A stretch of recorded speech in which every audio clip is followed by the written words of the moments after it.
already traced out in pencil on the door hanger, I'm going to trace over that with my henna. And being careful to cover the pencil so that I don't have to worry about erasing anything.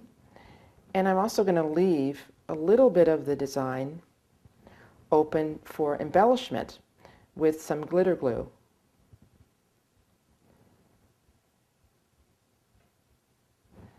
So I can either make a straight copy, or I can shade some of the areas with the tip of my pen here, and it might add a little bit of extra dimension to the finished product.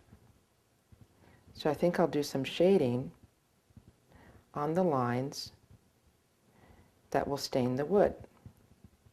And basically how henna works on the skin is a little bit different from how henna will work on the wood, because henna exfoliates from the skin and fades over a period of time.